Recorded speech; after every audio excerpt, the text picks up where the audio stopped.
breaking down every game, every day in Major League Baseball. This is the Baseball Betting Show. Here is your host, Greg Peterson. Hey, warm and friendly hello. Welcome to lovely Las Vegas for the Baseball Betting Show with myself, Greg Peterson, now part of the VSiN Family Podcast. We've got an excellent podcast for you as we're going to be joined in segment number 2 by one of our good friends, Rob Donaldson, who does such a great job over at Underdog Fantasy. We're going to chat with him about just what we are expecting here in the next few weeks with the trade deadline coming up, some of the angles that he's taking a look at for the second half, and we'll be breaking down these Monday games. In the final segment, going to get you guys picks and analysis on every game on the betting board for this Baseball Monday as we touch them all. If you do have a question, comment, segment idea, what have you for this podcast, you have one of two ways we'll fire those in. First one is my Twitter/X timeline at gunit_81. Keep in mind, letters CM, name does not matter, so per usual, please do send these into the timeline. The other way is find an Apple Podcast review. If you rate this podcast 5 stars, it's very much appreciated. And then from there, you're able to fire in whatever you'd like to hear on this podcast via that 5-star review. While I did not get in any Twitter/X questions today, we had ourselves a fun day baseball on Sunday. Let's take a look back at it, try to find some trends, and try to get to know these teams a little bit better. Games from yesterday is Greg buzzing about. Here is the rowdy recap. Not a fun day if you had the Blue Jays, and I did. 3-0, they get shut out by the Chicago White Sox. Sean Burke, tremendous in this one. 6 2/3 innings scoreless. Brian Hudson, far outside the bullpen, scoreless. Grant Taylor, a scoreless inning, and Trey Savage. He savagely gives up 3 runs over the course of 6 innings. Colson Montgomery takes him deep, 24th home run of the season. Mason Flaherty, Braden Fisher combined for 2 shutout innings. And then you had Lazardo Estrada give you a scoreless inning, but too little, too late out there, and can't win if you don't score.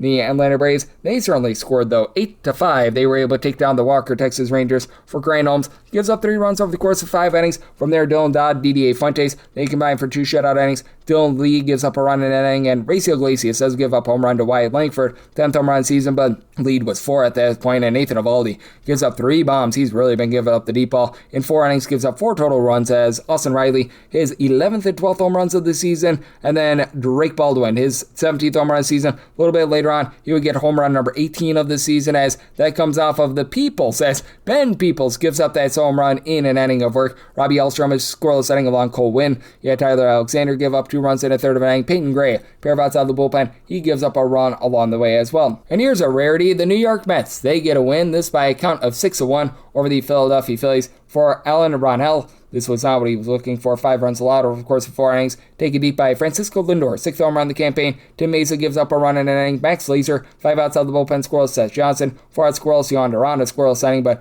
Noel McLean kept it clean. 6 shutout innings, 10 strikeouts. AJ Minter gives up a home run to Alec Boehm, 12th home run of the campaign in his inning of work, but Oscar Brisbane, Cianel Perez, they both turn a scoreless inning.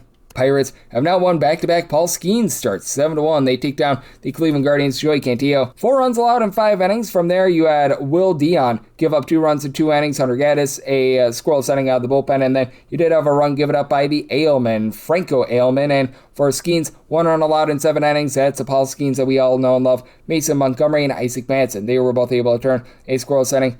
How about now 13 straight wins for the Boston Red Sox, 6-1. They take down the Tampa Bay Rays. Sugar Shane McClanahan, well, he's not as sweet as Sugar in this one. 6 runs, 4 of which weren't given up in 5 innings. Wilson Contreras takes him deep, 22nd home run of the season. Craig Kimbrell, scoreless inning. Chris Roycroft, 2 scoreless innings as well, but Sonny Gray, he had himself a sunny day. Gives up a run over the course of his 6 innings as for the Rays, 0 of 15 with men in scoring position. They strand 11 men on base. Sometimes things are just going your way when you're on a winning streak, as Victor Mesa Jr. did get a solo home run off of Sonny Gray, 7th home run season, but Greg Weiser, Giovanni Morin, Ryan Watson, they're all able to turn scoreless innings. For the Baltimore Orioles, they've now won 7 straight games. 5-2, they take down the Astros, and all of a sudden, they're only 2 games below 500 as Brandon Young gives up 1 run over the course of 7 innings.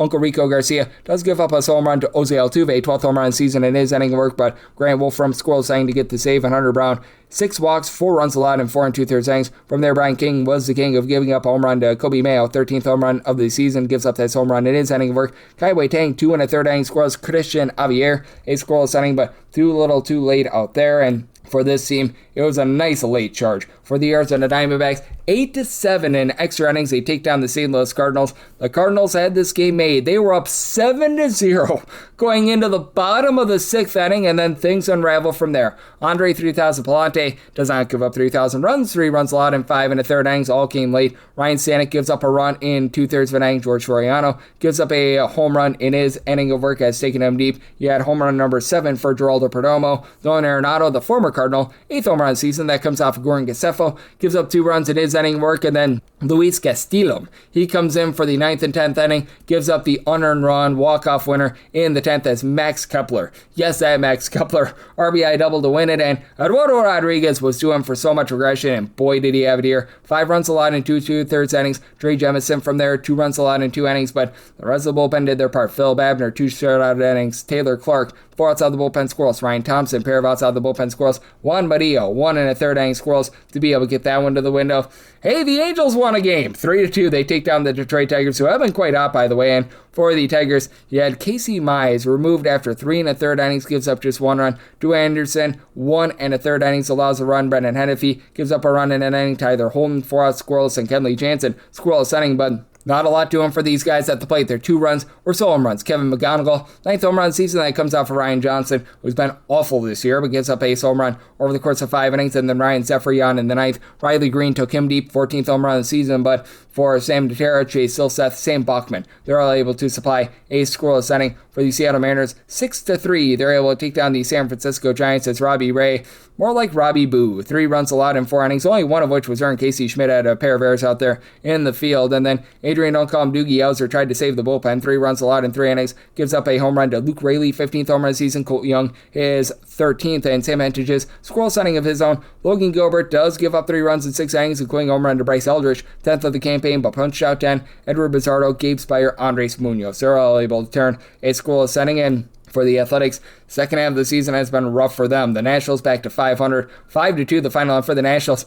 11 games below 500 at home, 30-19 now on the road as Foster the Griffin, 1 run allowed over the course of 7 innings. Tom Cosgrove, pair of outside the bullpen squirrels. Clayton Beater gives up a run in 1 1/3 innings, and Jacob Lopez, 6 punch-outs in 4 1/3 innings, does give up 2 runs, and then Elvis Alvarado was in the building to give up a pair of bombs. C.J. Abrams, 21st of the campaign. Jacob Bruce, his 7th, he gives up 3 runs in 2/3 inning. From there, Brady Basso, 2 shutout innings. Jeff Hartlieb, 2 shutout innings, but not a lot to him for the Athletics with Nick Kurtz out of the fold, but a lot doing for the Cincinnati Reds. They were on to a 9-6 win over the Colorado Rockies as Ryan Feltner, 8 runs allowed in 2 1/3 innings, including 3 bombs, as you had Mr. Tyler Stevenson be able to get his 7th home run of the season. Nathaniel Lowe, he gets Lowe for his 11th home run season. Cousin Sal Stewart, his 20th, and then Tanner Gordon gives up another home run to Stevenson, 8th home run season. 5 2/3 innings in long relief for Gordon, gives up just that home run, so pretty solid there. Jordan Romano, he gives up nothing in his inning of work, and Hunter Green does give up 3 runs, 2 home runs over the course of 6 innings as he was cranked deep by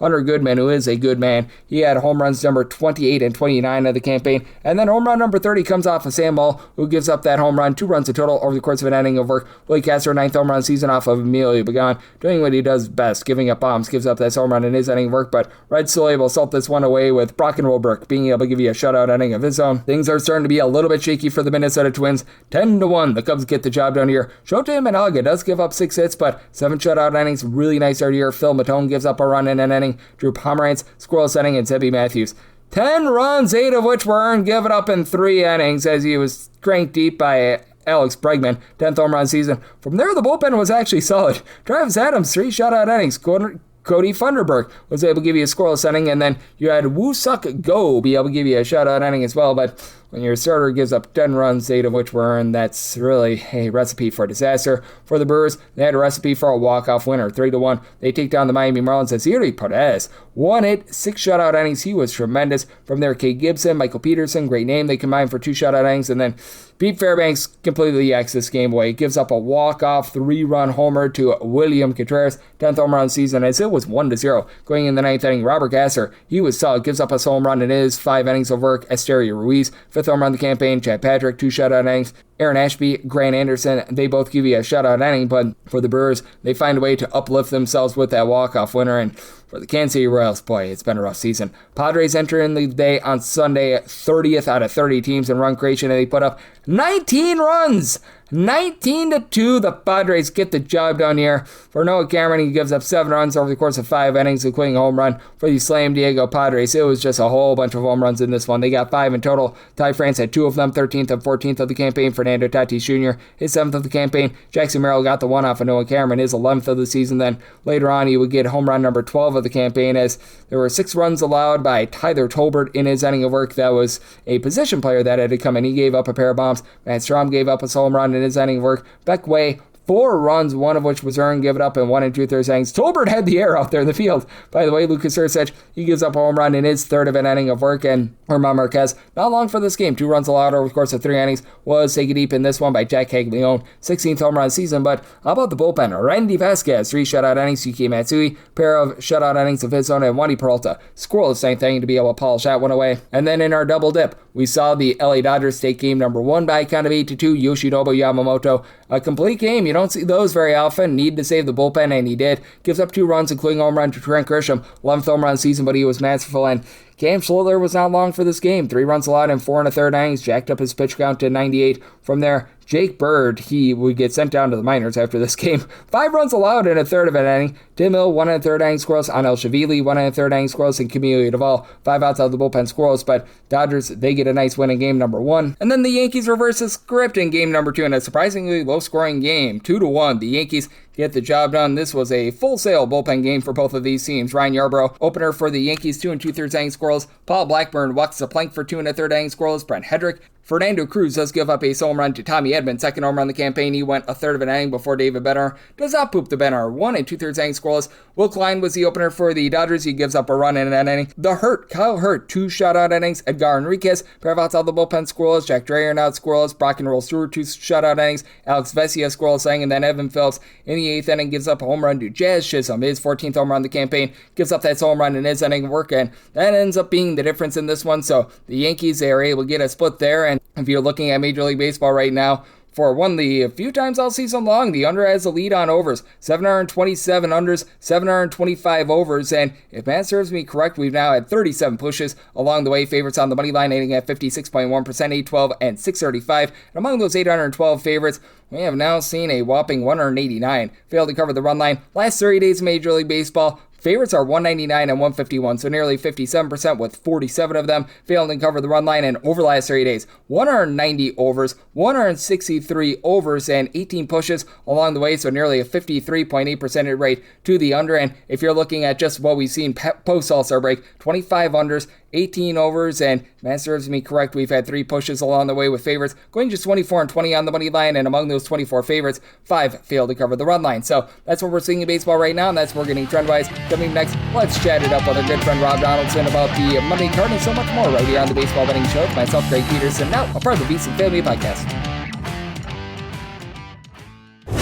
Breaking down every game, every day in Major League Baseball. This is the Baseball Betting Show. Here is your host, Greg Peterson. And we're back here in lovely Las Vegas for the Baseball Betting Show with myself, Greg Peterson, now part of the Beast and Family Podcast. Always great to be joined by this man, as we've got Rob Donaldson aboard. He does such great work over at Underdog Fantasy, along with his YouTube feed, youtube.com/Rob Donaldson, where he does the Rob's Best Bets show, taking a look at this great game of baseball. He does a great job on the college basketball front, college football, and so much more. And you're able to follow him on the old Twitter/X at RobDFB altogether. And Rob, it's always a pleasure, my friend. Thank you.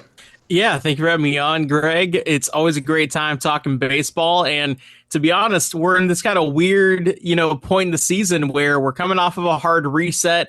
Now it's basically teams just convincing their front offices either to make a move one way or another, trade off the farm, trade 4 pieces, or stand pat. And so really every single game that we're seeing from now until August 3rd is just super, super pivotal. And that makes it a lot of fun.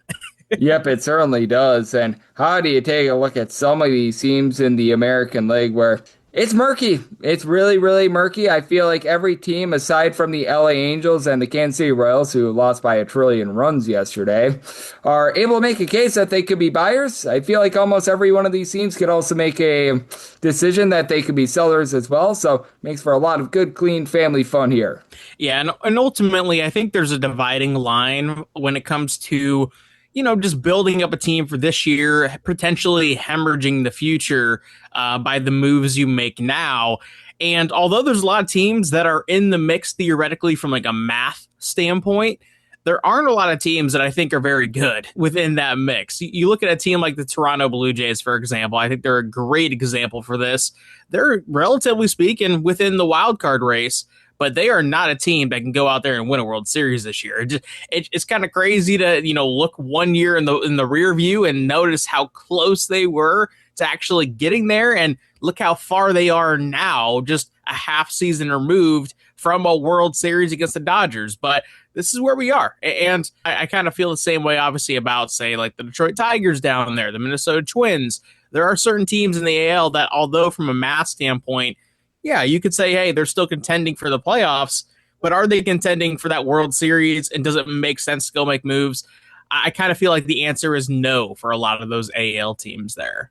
Yeah, it is really interesting. And speaking of the American League, there have not been a lot of teams that have wanted to win games, but the Boston Red Sox have all of a sudden won 13 straight games. I backed them on Friday. I did not do so on Saturday and Sunday. What do we make out of a team in the Red Sox that, all of a sudden, it has all come together. It feels like they have gotten a lot of good fortune to come their way, especially on Saturday, but they just keep finding a way to get the job done. Yeah, I think one of the things that we were talking about growing up, Greg, was, patience is a virtue. And although the Red Sox were a team that were very, very hyped coming into the season, and although it did not go to plan for about, 3 months to start the year, it certainly is now, right? They are playing their best baseball right now, and they're doing it both on the pitching front and by also just going out there and scoring runs. And so are the Red Sox kind of legit? I tend to think that I just don't know. I feel like the answer is kind of yes, because ultimately I think one of the things that was kind of holding them back at the beginning of the year was they were slow, they were old. It kind of felt like they just didn't have the passion for the game. But now, all of a sudden, when you're talking about Ceddanne Rafaela, Wilyer Abreu, Anthony Siegler, just like a number of young guys, Masataka Yoshida, who have energy when they're stepping up to the plate. And meanwhile, you look at the guys who have hit the AL, or the IL rather, it's guys like a Trevor Story, for example, or an Isaiah kind of Frelefa. And even some of the young players in terms of Roman Anthony, Marcelo Mayer, maybe we're kind of getting caught up in the smog of just lack of results. And it was hemorrhaging their performance at the plate for both of those guys. So right now, the Red Sox are capitalizing on an energy movement in that lineup in particular, backed by really great pitching. And so it's just about, hey, don't disrupt that dynamic. Probably bring in some pieces at the trade deadline. I feel like at the very least, they've earned this team to kind of stay intact if you're talking about the front office's perspective. And hey, any record above 500 in the American League right now is a good record because there's not a lot of those teams out there. It's Rob Donaldson, who does such great work over at Underdog Fantasy, joining me on the Baseball Betting Show. And hey, Red Sox back in action on Monday. They're about a minus 140 favorite with Peyton Tolley versus Shane Baz. Want to get your thoughts here because the Orioles have not been trustworthy away from them. Up until the streak, the Red Sox were really struggling at home, but those home and road splits seem to be ironing out. And Peyton Tolley, it just feels like is a guy that you can back in this spot. The two longest win streaks in Major League Baseball going head-to-head here. The Orioles riding a 7-game winner, and the Red Sox obviously doing their thing, 13-game winner. What ends up given, in terms of a team's hotness, so to speak. And ultimately, I think we're going to see the reason why both these teams have been successful on full display here on Monday, where it has been for me mostly the lineups kind of winning the day. And although Peyton Tolley is a very young, exciting pitcher who's really been a master when it comes to this win streak and really helping every single time he takes the bump, his hard hit percentage numbers do give me a little bit of that hesitance when you're talking about extrapolating those results over the course of the next half of the season. Shane Baz, I feel the same way. He's kind of been the same way all year. great starts mixed in with some blow up ones. And when you're looking at both lineups, I think both lineups are going to feast. So for me, I'm targeting the first 5. I'm targeting the full game on the over. I tend to think that's the direction that this ball game ends up going here today. Yep, and it's going to be interesting to see what happens with this one because, man, we have had a lot of excitement with both of those teams, to say the least, and I think that it's going to be interesting to take a look at these guys. As for the St. Louis Cardinals, man, things have been up and down for them. Such a great start to the season, but they did not have the road trip that they were looking for out there in Arizona. Now they get to face off against an LA Angels team that is one of the few dead teams right now in the American League. They find themselves as an underdog with Jose Soriano going up against Kyle Leahy. Want to get your thoughts here because for the St. Louis Cardinals, I feel like this is a team that they want to get a few more wins to try to be able to make the case to be buyers at the deadline. They absolutely need these games. And Jose Soriano, I've always noted this with him, he does not pitch well at home at all. And I think ultimately the Cardinals are catching a little bit of a break here on this road trip with having the Angels, a team that are going to be definite sellers. And heck, they can be definite movers before the trade deadline ever even comes into fold as well. And on Sunday, they had a demonstrative 5-run lead. That is now evaporated 7-7 in the 9th inning. So they still could win this series out in Arizona to start off kind of the second half of the season. But ultimately for the Cardinals, it's just a matter of, I don't think they're going to be big time adders at the deadline, but they could end up being a team that goes out there and just stands pat because this was a noted rebuild coming into the year, and they have a lot of prospects getting called up right now. I tend to think somebody like a Dustin May, for example, is going to get shipped off on that 1-year deal because they have so many pitchers in AAA that are dealing. And when you're talking about just a team that feels motivated, feels like they're in it because they are in it, and going up against a team that I feel like they can really beat, it doesn't matter if Jose Soriano goes out there and shoves. We know what happens on the back end of these Angels games. And so I tend to think the Cardinals on the full game money line is 100% the way to go. Benefit from a good name on the bump for the Angels because after him, there's not much else that's going to be good entering that game. Yeah, it's not great to say the least. And heck, for Jose Soriano, career 463 home ERA, 314 ERA away from him. So that's what I'm talking about with some of these home and road splits with him as well. So this is a very good spot for the St. Louis Cardinals, to say the least. And I think this is an interesting spot. We're right now seeing the Astros between minus 135 to minus 144 favorites against the Miami Marlins. The Miami Marlins have the best record in all of baseball since June 1st. The Astros just got swept at home against the Baltimore Orioles. And they're throwing a Rodon Blanco, who's making his first start of the season. And in his minor league rehab starts, was getting 6.9 strikeouts per 9 innings. Not sure about you, but I would not advise betting Rodon Blanco at over minus 140. Yeah, we just highlighted the Red Sox and the O's, who are the 2 longest win streaks in Major League Baseball. Now we have a matchup between 2 of the teams with the longest losing streaks in Major League Baseball. And to be fair, I mean, we're talking about 6 games, we're talking about 4 games. It's not like the world is being set on fire for either of these teams on a losing streak right now. But you kind of mentioned it where the Marlins have been red hot, pre-All-Star break, they were red hot, and they are still in the thick of things when it comes to the wild card. Now they're about a half game back or potentially tied for the last spot, depending on what happens in this Cardinals-Diamondbacks game here on Sunday. But ultimately, the Astros find themselves in a very similar spot. They're 4.5 games back of the wild card. They're a team that pretty much, if they keep losing, they're definite sellers. Right now, they're kind of in that, do they just stand pat sort of mode? And so this really is going to be a series that I think dictates what happens. And ultimately, I just think the Marlins have more energy. They have more young players within this lineup that have something to prove. The Astros kind of feel like a team that, yeah, they're still good. They can go out there and win games while they're still comprised of the same parts. But what happens when that motivation starts to fade because they know what's pending on the trade deadline? Go ahead and give me the Marlins. I feel like this is actually a series in general that the Marlins can have a definitive control over. And I think, again, we're going to start to see a lot of these teams just kind of give up on this portion of the season as we're kind of getting into that trade deadline talk. Yep, I think that one is going to be a fun one. Ronald Blanco being that big of a favorite in his first start of the year. Man, that's not something I'm going to be willing to lay, as we've got our good friend Rob Donaldson joining me right here on the Baseball Betting Show. And our high total of the day It's not even right now the Nationals versus the Rockies. It might be when it's all said and done, but right now I am seeing a 12 out there for Tigers versus Cubs. It's Captain Jack Flaherty and Jameson Taillon. Both of these guys have struggled. Wind is going to be blowing out at Wrigley Field on Monday. That said, might this be a little bit of an overcorrection here, especially with the fact that the Tigers have not lit the world on fire on offense? Yeah, lighting the world on offense for the Tigers, I think, is an understatement at this point. They have been dreadful. And yeah, no, to your point about highlighting Jack Flaherty and Jameson Taillon in this game, this might be the ultimate DFA bowl, right? I mean, we might see, both of them are kind of pitching to that caliber right now of guys that honestly won't find a home when it actually matters this season. And so, when you're looking at this game and just kind of looking at the competency of pitching, I do tend to think that there's a little bit of that edge with Flaherty because at least on his good days, he can go out there and strike out the side. Jameson Taillon just goes out there and gets shelled. And so I understand why the over is being sat right there. And maybe that is what I'll end up targeting. But ultimately, I think when you're talking about a wind blowing out day in Chicago, just go ahead and take a bunch of hits plus runs plus RBI opportunities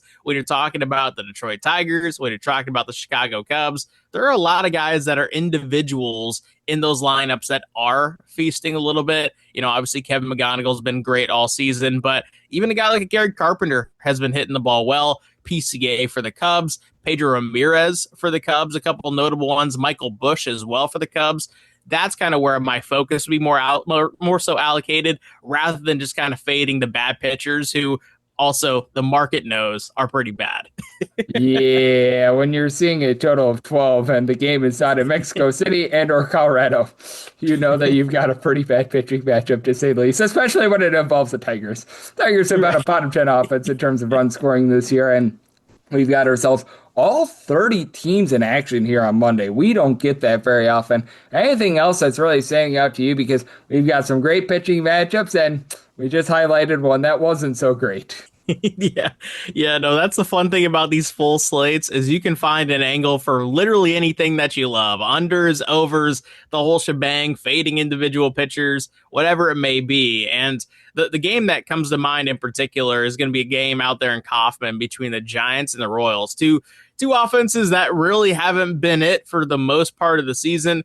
Now, when you are looking at the Royals in this game and going up against a guy like a Trevor McDonald, I look at Trevor McDonald and I look at the underlying numbers, and it doesn't look sustainable what he did the last start where he went 7 innings and only gave up 1 earned run.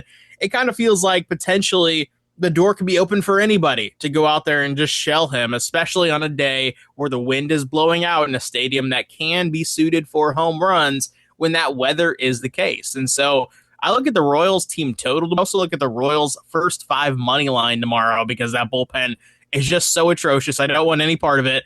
Go ahead and give me those two angles kind of simultaneously. I tend to think the Royals are going to start fast tomorrow. And then after that, just don't even worry about dealing with the bullpen. Just take that half game and basically manage it that way.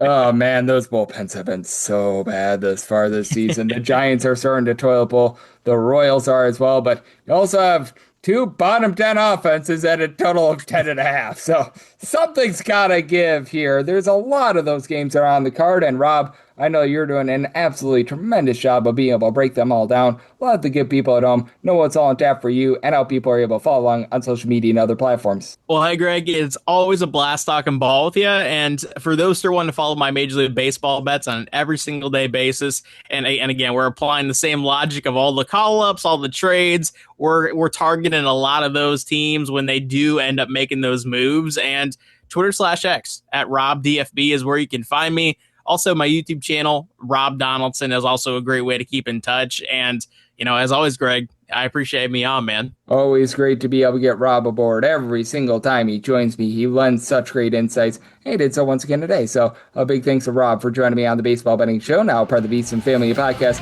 Coming next, it is that time of the podcast. I give you picks and analysis on every game on the betting board for this Baseball Monday as we touch them all. Breaking down every game, every day in Major League Baseball. This is the Baseball Betting Show. Here is your host, Greg Peterson. And we're back here in lovely Las Vegas for the Baseball Betting Show with myself, Greg Peterson, now part of the VSiN Family Podcast, and it's always great to be joined by Rob Donaldson, who does such great work with the show/podcast Rob's Best Bets. Every single time he joins me, he lends such great insights, and he did so once again today. So, big thanks to Rob for joining me in the last segment. Now it is that time of the podcast. I give you picks and analysis on every game on the betting board for this Baseball Monday as we touch them all. If a game is listed on the betting board, Greg has a side and a total on it, so it is time to touch them all. Do note that, as per usual, any changes that are made to these plays will be listed up on my Twitter/X feed at @GUnit_81. We're going to be going in Las Vegas tradition order. This is where we go with the National League games first in time order, then the American League games, and any interleague games. Those are going to be at the bottom. That'll keep things all nice, neat, clean, and easy. Let's get things started with 901, 902 on the card. It's the Dodgers. They're going to be on the road against the Philadelphia Phillies. Christopher Sanchez is on the bump for the Phils, and Emmett Sheehan goes for the Dodgers. The Dodgers do find themselves as a mild underdog here, between plus 114 to a plus 118, minus 134 to minus 145. That number on the Phillies, 8 to 8.5 is the total. On the 8.5, over and under, both are minus 110. On the 8, over is minus 115. The under is minus 105, and I'm going to be in on the Philadelphia Phillies here. I set them at a minus 148 for Christopher Sanchez. He has been off to a really nice start to the season, and for Sanchez, I recognize that it was a little bit wobbly during the All-Star game. I've had a few starts that have been a little bit more shaky recently, but pretty much all of those have been on the road thus far this season. As for Christopher Sanchez, overall 2.62 ERA, fielding dependent, that lines up with that, but 0.86 home ERA. At home, he's given up 2 home runs in 73 innings. Away from home, he's giving up over 1.6 home runs per 9 innings. That's a 4.97 ERA. So massive splits there, 1.8 walks, 10.2 strikeouts per 9 innings overall. And then for Emmett Sheehan, this is a guy that has been very much a different pitcher when he has been away from home rather than at home as well, and he has been able to get darn near 10 strikeouts per 9 innings this far this season, but he just has not been comfortable, not just this year, but for his career when he has been away from home. In his career, for his road starts, right now he is supplying about a 5.46 ERA, 1.9 home runs per 9 innings, 3.20 ERA with 1.1 home runs per 9 innings allowed, and now faces off against a Phillies team that averages darn near a run per game more at home rather than away from home. Kyle Schwarber, he's been able to give you all those Schwarber bombs with 33 plus home runs this season. He and Bryce Harper both hovering in that neighborhood, about a 365 to a 370 on base. Brandon Marsh, he's been able to give you 15 plus home runs. He's hitting at 295, and you're noticing these guys like Bryson Stott, Trey Turner hitting above a 240 now. Still been rough with Gabriel Roconis and company in the outfield. And on the other side of things, it's a Dodgers team that entered into Sunday Night Baseball averaging over 6 runs per game away from home, numero uno in all of baseball. Shohei Ohtani may not be pitching, but he's still supplying bombs. He's still giving you 400 on base. And then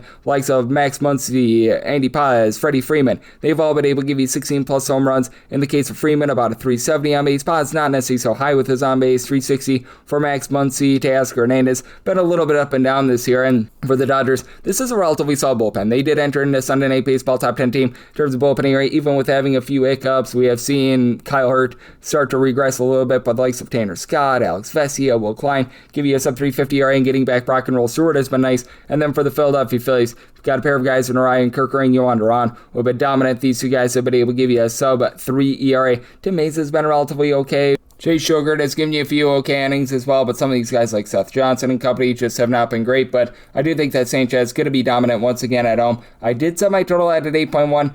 Right now, mostly seeing 8, and I do think that the Phillies do just enough to get to Sheehan to be able to get you that 8 over, so in on the over, and I'm willing to lay up to minus 147 on that Phillies money line. 903, 904 on the card. It's the Padres. They're going to be on the road facing off against the Atlanta Braves. Bryce Elder hopes to not look elderly for the Braves, and JP Sears goes for the Padres. Padres do find themselves as a pretty sizable underdog here, anywhere between plus 120 to a plus 135.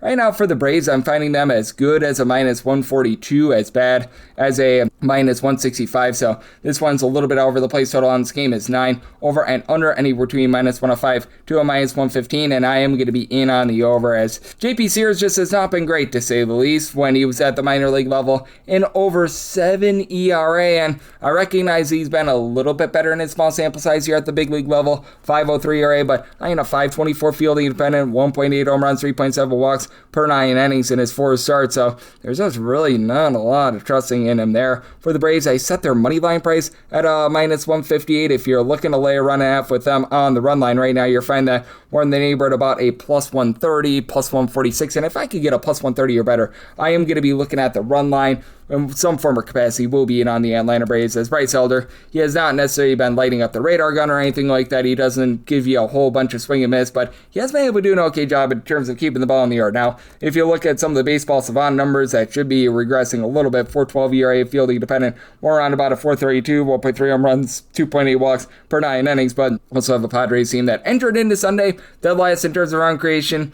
The fact that they put up 19 runs yesterday, I think that that's more of an indicator that this is a Kansas City Royals team that's just all sorts of deplorable, but that's up for the San Diego Padres. I mean, you do have Fernando Tatis Jr. with 2 home runs since the All-Star break. That's good. He's been able to give you about a 350 on base, but likes of Jackson Merrill, Freddie Fermin, Manny Machado, Gavin Sheets, go down the list, Rodolfo Castro, these guys that are hitting at 225 or lower. Can't really get anyone to move the line other than perhaps Ty France, who's been able to hit about a 275, and he's up to 14 home runs, so that's been solid. And Manny Machado has been able to give you 18 plus home runs as well for the Padres. Really, the backbone of this team has been their bullpen. When you've got the likes of a Wandy Peralta, Yuki Matsui, Mason Miller, who've been able to give you a sub-3 ERA, that's big, but they now have Jason Adam on the injury list as well, so that hurts them a little bit. And for the Atlanta Braves, they've been number 2 in the big leagues in terms of bullpen ERA. You've been able to get great production out of the Dillons, Dylan Lee, Dylan Dadu, both have been able to give you a sub-3 ERA. Tyler Kinley has been toilet bowling a little bit on this team, but Raciel Iglesias has still been very rock solid for this bunch as well. And for the Atlanta Braves,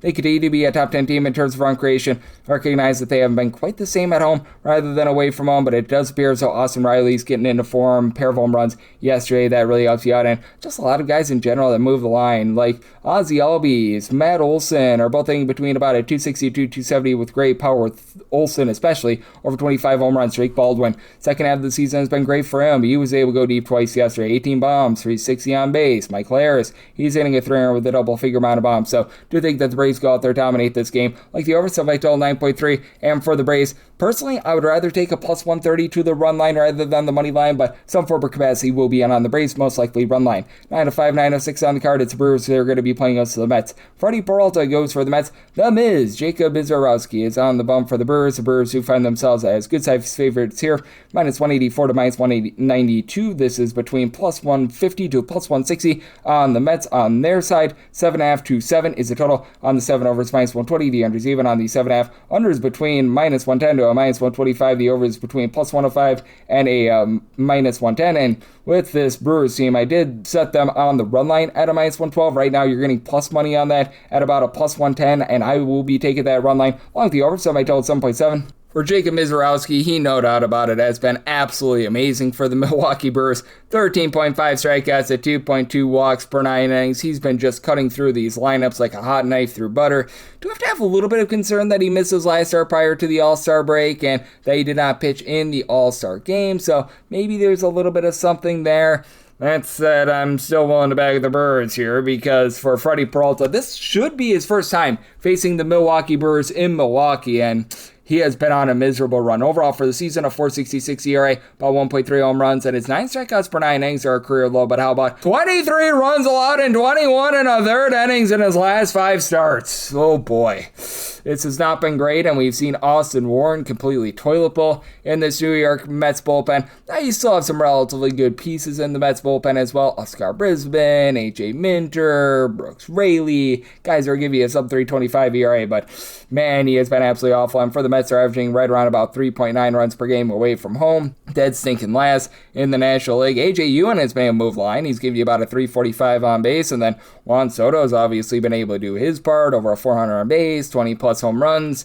Outside of those two guys, it's a wet match in the dark cave. Carson Bench has been able to give you a little bit more, hitting at 260, double-figure amount of homers. And for Mark Vientos, he does have a double-figure amount of homers, but like a 275 on base. Marcus Semien has been about as useful as a poopy-flavored lollipop. Tyrone Taylor has not been good. Lewis Torrance has not been good. Brett Beatty's not been good. Like, you just go down the list. And for the Milwaukee Brewers, took a walk-off winner yesterday, but this is a bunch that is a top 5 team in terms of run creation with over 5 runs per game, despite being a bottom 5 team in the big leagues. In terms of home runs on a per at-bat basis, the man who had the home run yesterday, William Contreras, about a 345 on base. You just take a look at 1 through pretty much 7 in the order on a day-in and day-out basis. Pretty much all these guys are going to give you over a 330 on base. Even someone like a Cooper Pratt, even though he hasn't hit for a lot of average, he still give you a 340 on base. Like, all these guys are finding a way to move the line, get on base. Garrett Mitchell, Jake Bowers has been your main power guy, 365 on base, 18 home runs, and for the Brewers, who are a top 6 team in terms of bullpen ERA.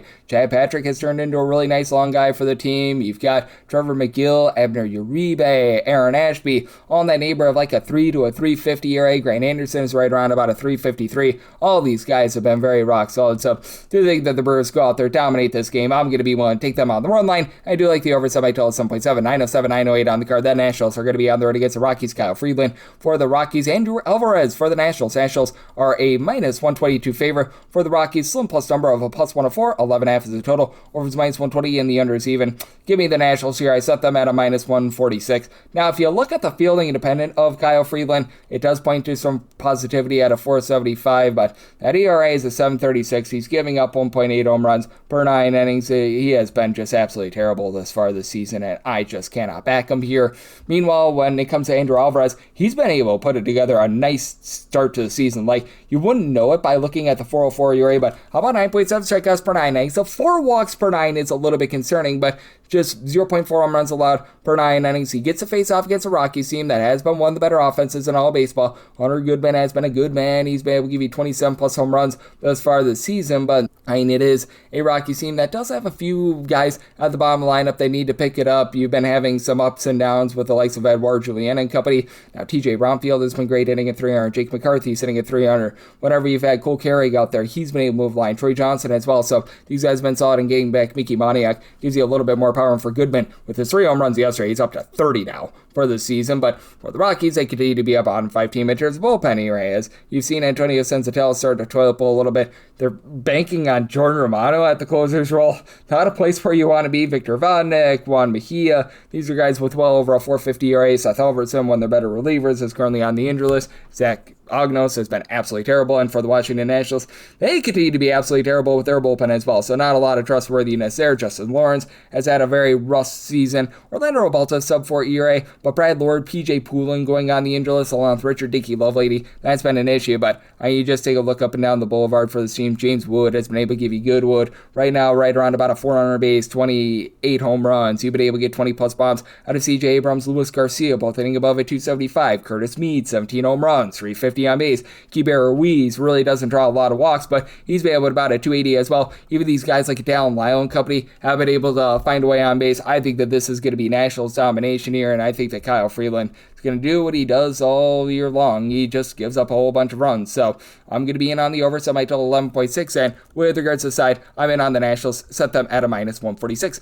909, 910 on the betting board. You got the Minnesota Twins on the road against the Cleveland Guardians. Tanner Bybee goes for the Guardians. Joe Ryan for the Twins. Twins minus 110 to minus 120 favorite. It's even money to plus 106. That number on Cleveland, 7.5 is the total. Over is between minus 105 to a minus 115, and I am going to be in on the Cleveland Guardians. I did set them here at a minus 103. I know that Tanner Bybee has had a bit of a rough season. Like, the 390 ERA is honestly a little bit deceiving. He's been giving up 1.6 home runs per 9 innings. Career low, 6.9 strikeouts per 9, so you do have to have your trepidations there, but it's everyone outside of Joe Ryan that I don't trust. Joe Ryan's been great. 285 ERA, 278 fielding independent, 10.4 strikeouts, 2 walks per 9 innings. Keeps the ball in the yard, but this bullpen is awful. 5.04 ERA for them. Andrew Morris has been a little bit better for them. Yandris Gomez hasn't been a complete disaster, but these guys like Cody Lawyerson, Eric Orze, Anthony Band, oh my gosh, there's not a lot of trustworthiness there. And now in the 10 games without Byron Buxton, they're averaging just 3.7 runs per game with their offense. Byron Buxton is a heart and soul of this team. He's currently on the injury list.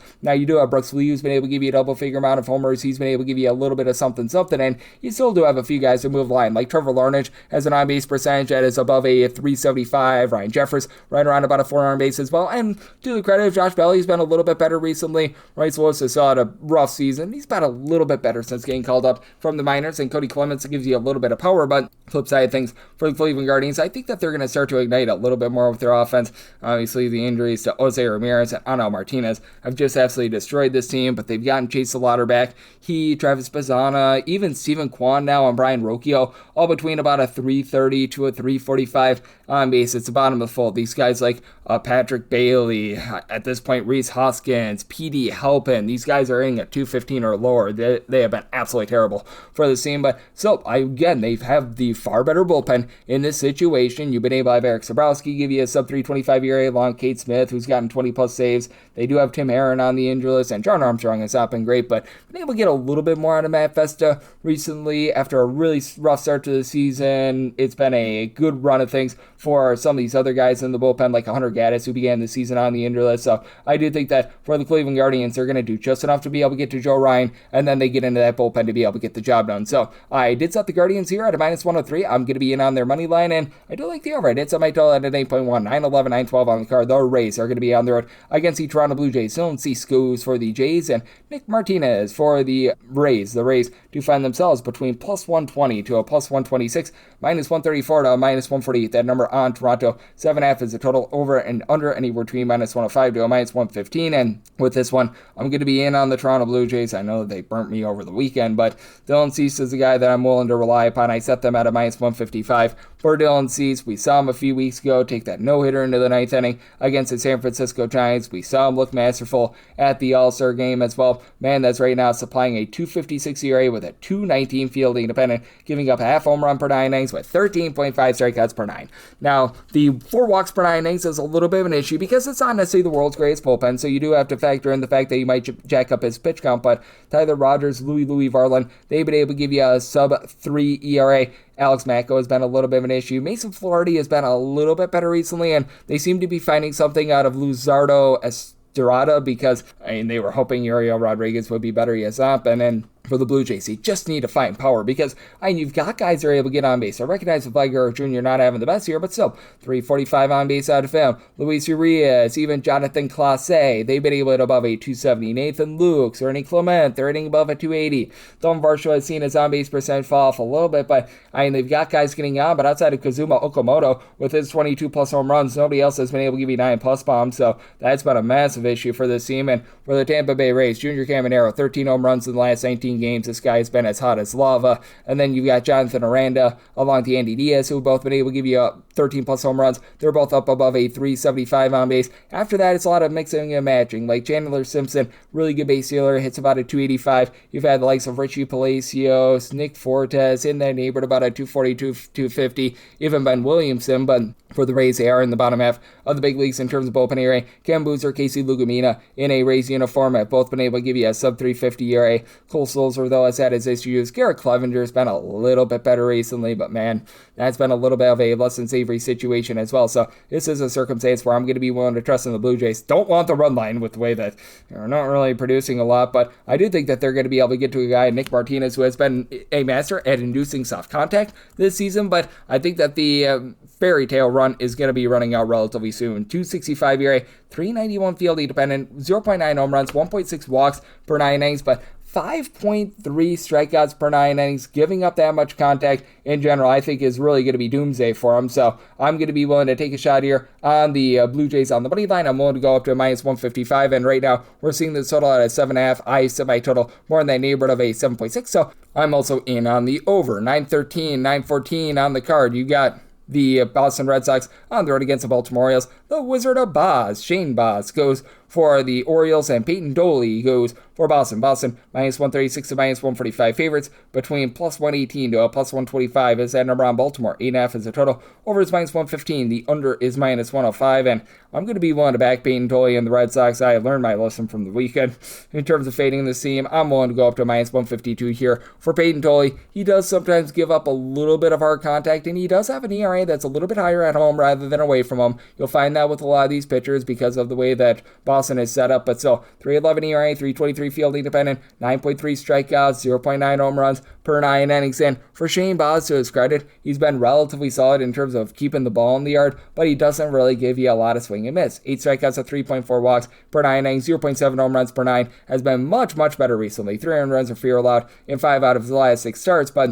You also do have the far worse bullpen in this ordeal as well. The likes of a Garrett Woodlock, Giovanni Morin being able to give you a sub-325 ERA for the Red Sox. Teran Guerrero has been really solid. The Red Sox are now number one in terms of bullpen ERA at a 309. Aroldis Chapman has been one of the best closers in all of baseball. And it's not like the Orioles are completely atrocious with their bullpen. We've seen Andrew Kittredge be able to pick it up a little bit. Ryan Elsley being on the injury list has hurt the team, no doubt about it. But you still have Yunier Cano, Uncle Rico Garcia, a pair of guys who have been able to give you an ERA that has been below a 3, but still 16th in terms of bullpen ERA. And for the Orioles, they're just not the same offense when they're away from home rather than when they are at home. For this Orioles team, they've been averaging away from home in that neighborhood about 4.3 or so runs per game this far this season compared to nearly 4.9 runs per game at home. And you just need more on some of these guys like a Jackson Holliday, Kobe Mayo, Tyler O'Neill. These guys at the bottom fold hitting at 230 or lower. Colton Cowser, he's been having his issues as well.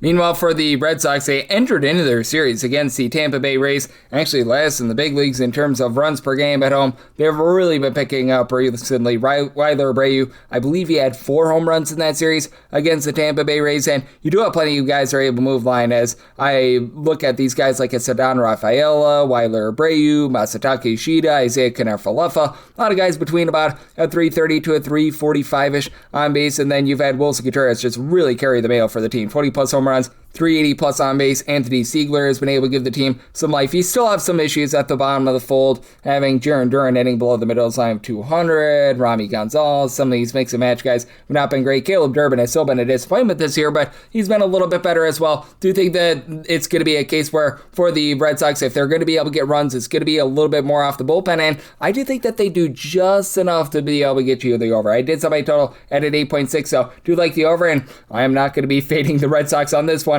I took them on the money line, made them a minus 152 favorite. 9:15, 9:16 on the card. The White Sox are going to be on the road against the Walker, Texas Rangers as Jacob deGrom is on the bump for the Rangers, and Eric Fetty Wap goes for the White Sox. White Sox by themselves as plus 136 to plus 150 underdogs, minus 162 to a minus 180 is that number on Texas. Total on this game is 7.5. The over is minus 115 and the under is minus 105. And for the Rangers, I set their money line price here at a minus 158. If you're going to be looking to lay run half with them, you're going to be finding that in the neighborhood about a plus 130. I'm seeing as good as plus 134. Need at least a plus 132 to be able to take a shot on that run line, but seeing that plus 134, I am going to be in on it for Jacob deGrom. He's actually been allowing quite a bit of hard contact this year. To his credit, he's still getting a lot of strikeouts, right around about 10.7 strikeouts per 9 innings, only giving up about 2 walks per 9 as well, but the 1.4 home runs per 9, that's a big reason why he does have an ERA of a 3.46, but Eric Fetty on the flip side, he should feel fortunate that his ERA is right now 4.15, 5.23 fielding dependent, only getting about 6.1 strikeouts per 9 innings, and 1.5 home runs, 3.5 walks per 9 innings. One trepidation that you do have with the Texas Rangers is that over the last month and a half, they've been one of the lesser bullpens out there in all of baseball. You still have the Jacobs, Jacob Junis, Jacob Latz, along with Tyler Alexander. These guys have been able to give you a sub-3 ERA, but these guys like a Robbie Alstrom have not been great. Cole Winn, after he had an amazing year that last year, he has not been terrific. Peyton Gray is starting to regress a little bit. 3.67 ERA for him, and for the Rangers, this has been a bottom 8 offense in terms of run creation at home. Wyatt Langford should be able to change that. Goes deep once again yesterday. He's been hitting above a 275. Justin Foscue has been able to hit about a 275. Brandon Nimmo, Ezekiel Duran. You do have guys that move the line. Not a lot of power. Jake Berger, Jock Peterson are really the lone 2 guys who have been able to give you over 12 home runs as far this season. Peterson up to about a 340 on base. Berger really struggles to get on base, so that's a little bit of an issue. But for the White Sox, I do think that they're going to be able to help you out in terms of this over, because I do think that the Rangers get to Fetty Wap, and when it comes to the White Sox, you've got a trio of guys who have been able to give you at least 20 home runs. Montaka Murakami, Miguel Vargas, Colson Montgomery. Murakami has not been the same since coming off the injury list, so you do have to downgrade him a little bit, but I am for Montgomery, even though he doesn't hit for average. 24 home runs. Miguel Vargas, 350 on base. He's up to 21 home runs. Chase Meadroth, along Tristan Peters, both above a 343 on base, and Sam Antonassi moves the line. He's been able to give you darn near a 380 or so with regards to that on base as well. For the White Sox, they're about a league average team right now in terms of that bullpen ERA. You've got your misses like Jordan Hicks or Anthony Dominguez. These are guys I really don't trust in. Trevor Richards has actually been okay for this bullpen, but then Grant Taylor, Brian Hudson, Sean Newcomb, these guys have been able to give you a sub 285 ERA. So it's an interesting circumstance. I trust in deGrom just much, much more than Eric Fetty, and I do think that Eric Fetty gets whopped in this game, so I I like the over, so I might tell it at 8.2. And at that plus 134, I do like the Rangers here on the run line. 917, 918 on the card. It's the Pirates. They're going to be on the road facing off against the Yankees. Ryan Weathers hopes to weathers a storm for the Yankees, and Braxton Ashcraft hopes to not be a load of Ashcraft here for the Pirates. Pirates are plus 108 to plus 110 underdog, seeing a plus 103 out there as well. Minus 120 to minus 130 for the Yankees. 7.5 to 8 is the total. On the 7.5 overs minus 120, the under is even. On the 8 unders minus 110 to a minus 115. Overs minus 105 to a minus 110. And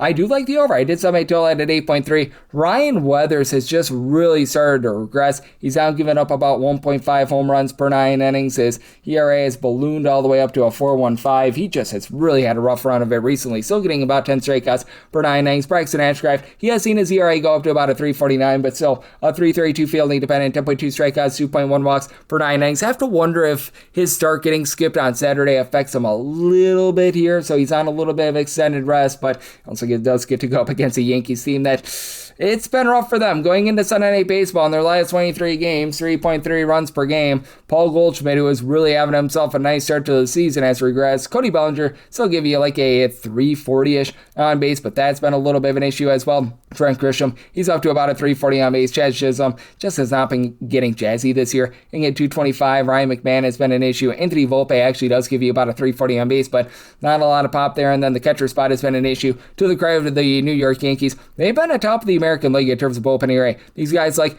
Brent Hedrick, Fernando Cruz, Paul Blackburn have been able to give you a sub-3 ERA. David Benner has really been able to pick it up. Really, the weak link has been Camilo Doval for this team. And then for the Pirates, it is a unit that is in the bottom half of the big leagues. In terms of bullpen ERA, Evan Sisk being on the injured list is an issue. You've had Dennis Santana really regress, Mason Montgomery, Isaac Madsen over a 350 ERA. You don't mess with the Yohan Ramirez has been solid, but this team is just slugging their way to victory. They are second in the big leagues in terms of run creation. Brandon Lau is getting loud, 21 plus home runs out of him, and I know that he's been a little bit in and out of the lineup, but you've got Jake Magnum along with Nick Gonzalez, both hitting a 300 plus. Esmeralda Valdez has been hitting above a 300 as well. Brian Reynolds hovering right around about a 400 base. You've got a lot of guys who are picking it up. Henry Davis continues to be a disappointment, but outside of that, this is a very fearsome lineup. I do think that they're going to be able to get to Weathers here. Any sort of plus money, I was willing to take a shot here on the Pirates, so like that money line, I do like the over. I set my total at an 8.3. 919, 920 on the card. It is the Giants who are going to be on the road against the Royals.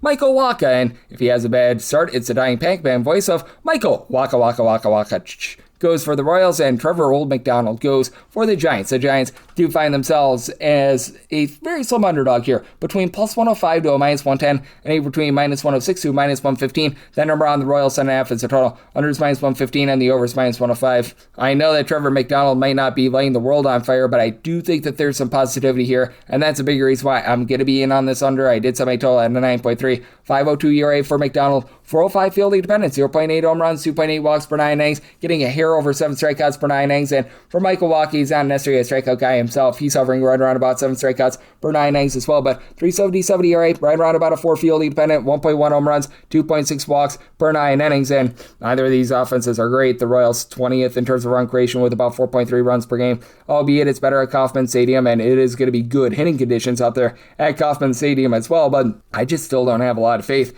in this Royals lineup, even though Jack Caglio and Carter Jensen have been able to pick it up a little bit. Both of these guys up to 13 plus home runs. Both are giving you a relatively respectable on base. And we did see Salvador Perez get a home run or two in that series against the Padres, but I'd still a 256 on base this year. You need a little bit more there. The catcher spot has been hit or miss for them all season long. You've got Jack Caglione, who's been very solid. Nick Lofton has been hitting like a 235 with no power whatsoever. You do have Isaac Collins give you about a 340 on base along with Lane Thomas, but neither of these guys really hit for a lot of average as well. And then on the flip side of things, you've got a bunch in the San Francisco Giants that is getting a bit more out of Rafael Devers. 18 plus home runs out of him.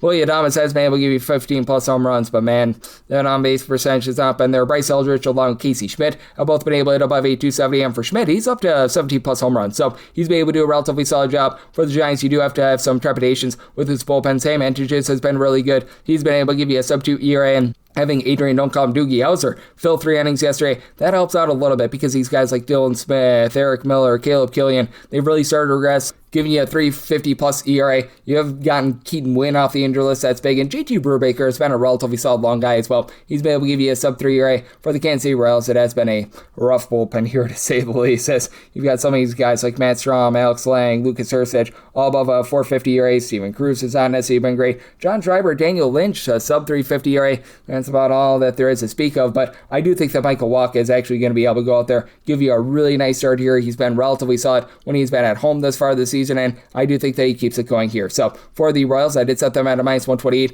Going to be willing to take a shot on that money line, and like the under, so I told 9.3. 921, 922 on the card. It's the Cubs. They are going to be playing us to the Tigers as Captain Jack Flaherty is on the bump for the Tigers, and Jamison Dion goes for the Cubs. Right now, we're seeing a sky-high total of a 12. Unders at a minus 112 and the overs at a minus 108, and it's a relatively pick-em game for the Cubs. And between minus 108 to a minus 117, between minus 103, seeing out there a minus 108 as well on the Detroit Tigers. And I'm in on the Cubs. I set them at a minus 112. You've got 2 struggling veterans right now. Now for Jack Flaherty, I actually do feel like he's been posting up a better sort of just repertoire than his 4.48 ERA would indicate. 10.7 strikeouts per 9 innings. That'll help keep the ball in the yard in this ordeal. It does give up the 4.4 walks per 9 innings, but closer to 386 fielding dependent. Jamison Dion just has not been very good this far this season, and he's been dealing with a lot of injuries. This is going to be his first start in over 40 days. 5.19 ERA, 6.31 fielding dependent, 2.7 home runs per 9 innings allowed, but also do have a Detroit Tigers team that is in the bottom 8 in terms of run creation away from home. They had a tough time getting to Ryan Johnson yesterday, and now they have to travel across the country to be able to get to Chicago. That's a big issue. You do have Kevin McGonigal and Riley Green, both give you over a 375 on base, and to the credit of Green, he's been able to give you 14 home runs thus far this season, but I mean, you've got a lot of these guys that are just dead bats right now. Kerry Carpenter was so good last year. Zach McKinstry, Matt Vierling, Jason Rogers. Like, so many of these guys are at 215 or lower. James Outman, he has been out, man, in terms of not being able to give you any hits whatsoever. And then Dylan Dingler, he's been able to carry the mail, 18 home runs. He's been able to give you about a 325 on base. And to the credit of this bullpen, it's actually been a top 10 team in terms of bullpen ERA over the last 60 or so days. They've been without Will Vest. He was awful for this season anyway. Kadir Montero has been a really good long guy for the team. Drew Anderson has been able to give you some good innings. Tyler Holden has seen his ERA drop all the way down to about a 3.12. Kyle Finnegan has been relatively solid. And for the Chicago Cubs, they are dealing with a whole bunch of bullpen injuries as Daniel Palencia, Hobie Milner, Riley Martin, these are guys out with injury, and Caleb Theobald just has not been the guy that he was last season, but Trent Thornton, Jacob Webb, these have been guys that have been able to give you a sub 325 ERA. And for the Cubs, you got Pete Crow Armstrong giving you 21 bombs, about a 380 on base. Do have to be mindful, though, that Ian Happ, Alex Bregman, they're towards the top of the big leagues in terms of men stranded on base. You've got, say, Suzuki, Happ, along Dansby Swanson, all between 15 and 17 home runs. Swanson has been better recently, but the 287 on base is a little bit off-putting. Michael Busch doesn't have for a lot of average, but he does give you about a 370 on base. Carson Kelly's been able to move the line, give you about a 360 on base. So, interesting circumstance. I'm going to be willing to trust in the Cubs at all, man. Even with the wind blowing out at 10 plus miles an hour, even with this being a warm night, I just feel like this is an overcorrection with the total. So I told 10.3, so I'm in on the under. 923, 924 on the card. The Marlins are going to be on the road against the Astros. Ronald Blanco is on the bump for the Astros, and Jansen Junk hopes to not live up to his name for the Miami Marlins, and with this Marlins bunch, you're getting them between plus 113 to a plus 120, minus 123 to a minus 140 is that number on the Astros. 8.5 is the total, over and under between minus 105 to a minus 115, and I'm in on the Marlins. I did set them at a plus 104. I just can't get there with Ronald Blanco. This is his first start coming off of Tommy John surgery this year in his 5 minor league rehab appearances. He only won 17 total innings. Now, he did have a 106 ERA, but 6.9 strikeouts per 9 innings, and now you go up against a Marlins team that since June 1st is 26-13. That is the best record in all baseball. And for Jansen Junk, pitcher contact guy, he's getting fewer than 7 strikeouts per 9 innings, but he's only giving up about 1.2 home runs, 2.4 walks per 9 innings, so he does a solid job in terms of keeping things out in front of him. And this is an Astros lineup that, I mean, they're very hit or miss. Yordan Alvarez has been tremendous, 30 plus home runs. He's giving you over 400 on base. Jose Altuve, he's still a wily veteran. You can tell that he's a little bit long in the tooth, but he'll still give you a little bit of something. Jeremy Pena has been a guy that's been able to move line fine when he's been out there, but unfortunately he's been dealing with injury. Isak Paredes up to about a 350 on base, but it's these guys like Cam Smith, Joey Luperfido, Zach Cole, Zach DeZenzo, the currently injured Bryce Matthews. Those outfielders are hanging below at 235. Lamont Wade Jr. there just giving you nothing whatsoever. Yenier Diaz is at a 268 on base. I will say this for the Astros. Since June 1st, their bullpen ERA is hovering right around about a 3. That is second in all of baseball. You've had the likes of Brian King, Josh Hader, who's really the main guy coming off of the injured list, Stephen Okert, be able to give you a sub 350 ERA, so that's been able to right the ship for them a little bit, but for the Miami Marlins, they themselves have been a top 10 team in terms of bullpen ERA. Recognize that they suffered that bad walk-up loss against the Milwaukee Brewers yesterday, but you've been able to have some of these guys be able to step up. Michael Peterson has been able to give you a sub 3 ERA. Pete Fairbanks, who gave up the walk-off home run yesterday, he has been absolutely awful, and do need to be mindful. Anthony Bender, John King, currently on the injury list. Lake Picar's been a little bit shaky recently, but he's still been a relatively solid long guy for the team. William Kepner has been able to give you some good innings as well. And then for the Marlins, they're a bottom 7 team in terms of home runs on a per at-bat basis. You've got a quartet of guys: Kyle Sowers, Liam Mix, Owen Casey, and Roberto Hernandez, all between 12 and 13 home runs. Really, the lone guy that's hitting above a 240 is Hicks, but you've got so many guys that swipe bags as Otto Lopez, along with Asterio Ruiz, Jacob Barcy, all at least 18 stolen bases. Lopez is sitting at 335. Xavier Edwards, 14 stolen bases, 380 on base. I think that the Marlins small ball their way to victory. So I do like the Marlins here on the money line. I was willing to take a plus 105 or better, and did some. I told it at 8.8. So right now, seeing the 8.5, I'm in on the over. 925, 926. The Cincinnati Reds, yes, we're on at Cincinnati. They're under the road facing off against the Seattle Mariners. George Kirby goes for Seattle. Edna Rabbit on the bump for the Reds. Reds are plus 130 to plus 140 underdogs, and between minus 145 to minus 166 is that number on Seattle. 7.5 is the total. Over is minus 115. Under is minus 105. And I am not going to be on to Cincinnati. I set the Seattle Mariners at a minus 172. Don't want the run line because for Andrew Abbott, he has given up 300 runs or fewer in 14 out of his last 15 starts. But still, I do think that it's a little bit smoke and mirrors. 4.11 ERA. 45 fielding independent, 7.2 strikeouts, 4.1 walks per 9 innings. So I really do have my question marks there. And for George Kirby, I feel like he's pitched better than what the numbers would indicate. Right now he's got a 3.76 ERA, but he's always infamous for not walking a lot of guys. 2 walks per 9 innings, 0.9 home runs per 9, closer to about a 3.33 fielding independent. And for George Kirby, typically throughout his career, he's been significantly better at home rather than away from home. We've seen reverse splits this year. 4.26 home ERA, 3.14 ERA on the road, so I do think that that's going to iron out a little bit. Recognize that for the Seattle Mariners, they are dealing with a few injuries with Cooper Criswell along with Matt Brash being out of that bullpen, but you still have the likes of Edward Bizardo, Jose Ferrer, pair of guys who have been able to give you a sub-3 ERA that have really been able to hold down the fort for the team. Gabe Spire has been amazing as well. For the Mariners, they continue to be a bottom 10 team in terms of run creation, but getting back Julio Rodriguez, he, along with Colt Young, Luke Raley, they've been able to give you 13 to 15 home runs or in their Domcan zone as well. They're really starting to ignite for this team. Josh Naylor, you need a little bit more power out of him. And Cal Raleigh's been awful this year. I mean, just absolutely awful. But still, I do think that they're going to be able to do a little bit of damage here. And for the Cincinnati Reds, they are having to come down from elevation. That does throw off the just sight lines a little bit. That just throws off your perception of the ball. Ellie De La Cruz has been great. He, J.J. Bleday, Cousin Sal Stewart, Spencer Steer. These are all guys that are giving you at least 15 home runs. Stewart is right now leading the way with 20 bombs, about a 335 on base out of him. But some of these guys like Eugenio Suarez, Gabriel Hayes, CJ Friedel at the bottom of the fold have been rough. Tyler Stevenson has picked it up a little bit, but still dealing with the Reds bullpen that is in the bottom 8 in the big leagues in terms of ERA. TJ Antone, Brock and Roberka have been able to give you a sub 350 ERA, but I've never trusted an Emilio Pagan at the closer's role. Sam Mull has seen his ERA elevate a little bit. Pierce Johnson above a 4 ERA as well. So do think that the Mariners get the job done here, like the under, so I told 7.3, and I'm in on the money line, sub 9 at a minus 172, 927, 928. It is the Diamondbacks playing us to the Athletics. Jeffrey Springs goes for the Athletics. Mitch Brett is on the bump for Arizona. Arizona minus 148 to minus 165 favorites, between plus 130 to plus 145 for the Athletics. 9 to 9.5 is the total on the 9.5. Under is minus 115. The over is minus 105 on the 9. The over is minus 120. Under is even. I'm going to be willing to take a shot here on the Diamondbacks on the money line. Did need at least that plus 145 to be able to do so, and I recognize that it has been an awful year for Jeffrey Springs, but a lot of why Jeffrey Springs has had such a bad year is that he's had to pitch both in Sacramento and lovely Las Vegas. You have noticed it with a lot of these Athletics pitchers that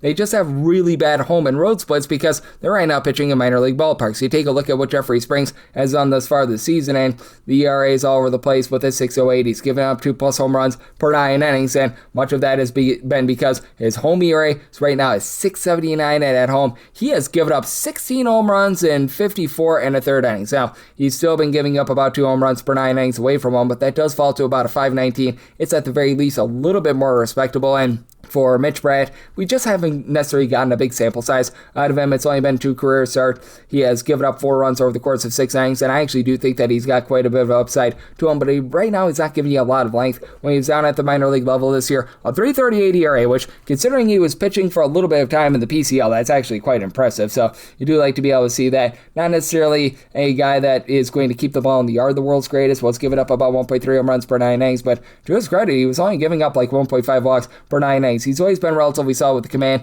We have yet to see that at the big league level, and sometimes as a young pitcher, you just go through growing pains. Now for the Arizona Diamondbacks, they pulled one out of the fire yesterday against the St. Louis Cardinals after it looked like they were going to get lambasted. They have been down with their power thus far this season, but Nolan Arenado is starting to pick it up a little bit, back up to 13 home runs, hitting above a 240. Ketel Marte of the Marte Parte has been your main power man. He's been able to give you 17 home runs. He's been hitting about a 260. Corbin Carroll, 13 bombs, about a 345 on base. But now you've got Geraldo Perdomo, give you a 355 on base. Gabriel Moreno is now hitting above a 300. They're looking to some of these guys like Tyler Locklear to be able to give you a little bit more, and that's going to be a roll of the dice in general. But for the Diamondbacks, even though they're about league average in terms of bullpen ERA, they've got some pretty trustworthy guys in my opinion. Juan Murillo, Jonathan Loaiza, Ryan Thompson, Taylor Clark. These have all been guys who have been able to give you a sub-3 ERA. They did have to burn through quite a bit of that bullpen yesterday, though, because you had Eduardo Rodriguez get completely lit up, and he was exiting after, I believe it was 2 2/3 innings. So the Athletics going to be a little bit more wily there. Now, for the Athletics, this is also a bottom 5 team in terms of bullpen ERA. You're dealing with Justin Sterner now being on the injury list, and these guys just have not been great in general. These guys like Luis Medina, Jose Suarez, those long guys, 4+ ERA. Elvis Alvarado is well above a 5 ERA. Jeff Hartley was looking good to begin with, but I had to throw him for multiple innings, so he's out of the fold. Hogan Harris has been relatively okay, and you do have Nick Kurtz on the injury list when it comes to the offense, but Shea Langeliers, well, Shea is banged for 22+ home runs, sitting at 260. Jacob Wilson, he's out with injury, and he's back. He's hitting at 290. Donovan Walton, they picked him up from the Angels. He's hitting a 300. Henry Bolte has been regressing a little bit, but still, he's able to move the line. Alika Williams has been able to give you a bit of something as well. I think that the Athletics can slug their way to victory. Like the over sub, I told 9.7 and plus 145 or better. In on the Athletics, wrap things up with 929, 930. The Cardinals are going to be on the road against the Angels. Jose Soriano is on the bump for the Halos, and Kyle Leahy for the St. Louis Cardinals. 8.5 is the total. Over is minus 120. The under is even. Cardinals are anywhere between plus 103 to minus 105, minus 113 to minus 120 is that number on the Halos, and set the Cardinals at a minus 123. I'm going to be willing to take them for Kyle Leahy. He's not anything special, but he's doing his job right now. 373 ERA, a hair above a 4 fielding dependent, gets fewer than 8 strikeouts per 9 innings, but 0.9 home runs, 3.3 walks per 9 innings, and for the Athletics, 27th in terms of scoring at home with about 3.8 runs per game. They actually average nearly a full run per game more when they're away from him. Now, getting back Mike Trout, that obviously helps. 18+ home runs, a 390 on base, and Zach Netto's been up to 17+ bombs, but he only hits about a 235 himself. Ori Soler is hitting for no average whatsoever. Densar Guzman, after a hot start, he's been regressing a little bit, though. He, Von Grisham, Jose Siri hitting the neighborhood about a 250 to 260. Nolan Schunolds moved the line with about a 350 on base, but Donovan Walton, who is very intriguing for this team, they traded him away to the Athletics. The Angels have not been last in terms of bullpen ERA over the last 2 months, but still, this is not a very trustworthy group. You do have the likes of Sammy Natera along Kirby Yates, give you a sub 450 ERA. Ryan Zefrian has been a little bit better for the team, but Brent Suter looks long in the tooth right now. They're just really trying anything whatsoever and hoping that it sticks. And for the St. Louis Cardinals, say themselves, well, we saw the bullpen on full display yesterday. That was not great to say the least, as you do have some of these guys like a Ryan Stanek, Matt Savanson, who are posting up an ERA well above a 450, but Gordon Gaseffo, George Soriano, a sub 350 ERA. They're dealing with Jojo Romero dealing with an injury, but this Cardinals team, I think it's slugged their way to victory because they're second in the big leagues in terms of run creation away from home with about 5.5 runs per game. J.J. Weatherholt, Jordan Walker, between about a 350 to a 360 on base, and for Walker, well above 20 home runs this year. Avon Herrera give you about a 375 on base. That goes so far and plus away from home. home. Lars Nootbaarsen's coming off the injury list, give you about a 365 on base. Nelson Velasquez has seen a little bit of regression along with Nathan Church, but Alec Burleson, 15 plus home runs, he's hitting at 280, and I do think that they get to a guy in Soriano that has just not been the same throughout his career when he's been at home. Career 4.63 ERA at home, 3.14 ERA